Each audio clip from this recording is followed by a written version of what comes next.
Genuine Farm by Eki BTC. Chapter 1. The Anonymous Founder. In the summer of 2022, when every other day seemed to bring another NFT collection promising to change the world, there appeared a small free mint called Genuine Undead. It arrived quietly. There was no venture capital behind it, no celebrity endorsement, no elaborate roadmap stretching years into the future. There was only a collection of peculiar undead profile pictures and a founder who, from the very beginning, insisted that he had no desire to become the NFT founder the world had learned to expect. The collection sold out. He posted one final message. He didn't want this project to depend on him. If Genuine Undead was going to be worth anything, it would be because of its holders. We must all hang together, or most assuredly, we shall all hang separately. Then he disappeared. Unlike so many founders before him, he did not promise to return. He simply left. Most holders expected Genuine Undead to become another forgotten free mint. Instead, something rather unusual happened. Someone created a Discord server. His name was Dr. Boom.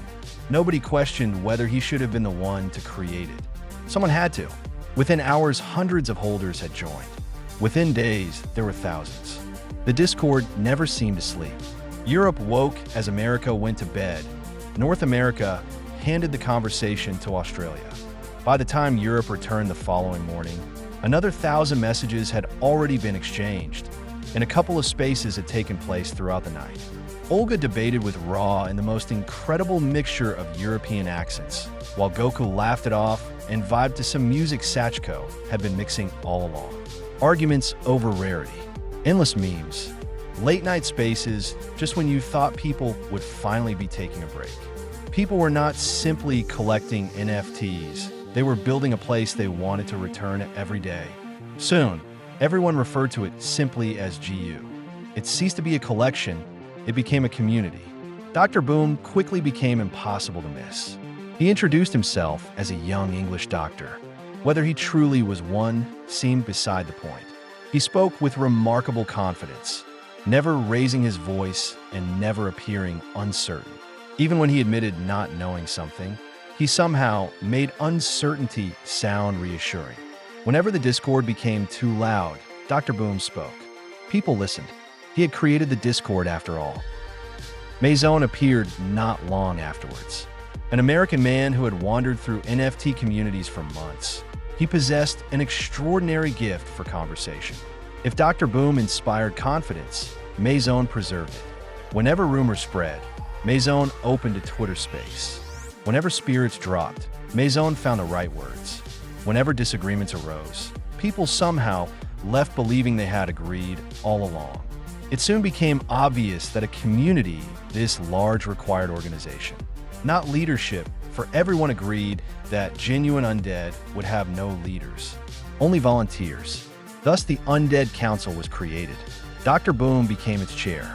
Maison became co-chair. Nobody objected. Someone had to coordinate things. Around them gathered an increasingly talented collection of volunteers. Egbert accepted responsibility for the treasury. After all, he was trustworthy. You could definitely trust him not to shy away from hosting increasingly drunken Twitter spaces. XDM99 dedicated himself to security. Nobody knew what that meant, but it felt reassuring nevertheless. Delinja quietly led development and design of a new website, while UN1 took responsibility for analytics. Of course, he enjoyed measuring everything that could be measured. Liquidity Art wrote threads upon threads, while paying GU after GU to build an invaluable collection of grails. Xerox Mandala gave the project its artistic identity, while BT enthusiastically discussed a blockchain game that always seemed just around the corner. Pony took responsibility for the social media council. After all, she had the keys to the GU Twitter page. There were many others besides, each volunteering whatever skills they happened to possess. When it comes to the head of the People's Council, more than one candidate was interested in the position. Unlike the other councils, this one dealt with people. It recruited contributors, welcomed newcomers, educated investors, and developed volunteers. Its purpose was simple. If the project belonged to the community, then someone ought to look after the community. The favorite was one hockey nut. Almost everyone admired him. A family man of honest values who had been there from the very start. Against him stood a European trader, Eki. He had also been there all along, and although he was thoughtful and argumentative, he had the unfortunate habit of saying exactly what he thought. Organization interested him almost as much as markets. His arguments proved convincing. When the votes were counted, Eki became chair of the People's Council, and one hockey nut continued serving the project through its social media efforts alongside Pony. The People's Council quickly became one of the busiest corners of GU. Resourceful volunteers gathered there every week. Among them was Sandman, whose reliability and tireless work would eventually make him one of the most respected moderators the Discord had ever known. Others came with ideas, others with experience, others simply because they wanted to help. Nobody imagined just how large Genuine Undead would eventually become. Collectors joined the cause from all sides of the NFT space. New York, Spain, Italy, Brazil, China, and there's just one thing they had in common. They'd all been rugged before. Some by founders who abandoned projects, others by founders who lied. Many by founders who enriched themselves while asking their communities to remain patient.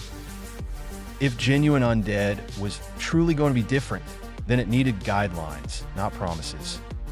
Over many evenings, through Discord debates and impossibly long Twitter spaces, the community slowly wrote what became known simply as the guidelines. No member of the Undead Council would receive financial compensation. The treasury belonged to the community. No airdrop or token would ever be created merely to inflate value. Transparency would always come before convenience. Major decisions would belong to the community because the community was the team. Founders had failed the NFT space, communities would not. Every newcomer was encouraged to read about the project's ethos, as well as the guidelines, before joining. Every volunteer knew it. Every council member agreed to uphold it. For a long while, nobody imagined these principles would ever need defending.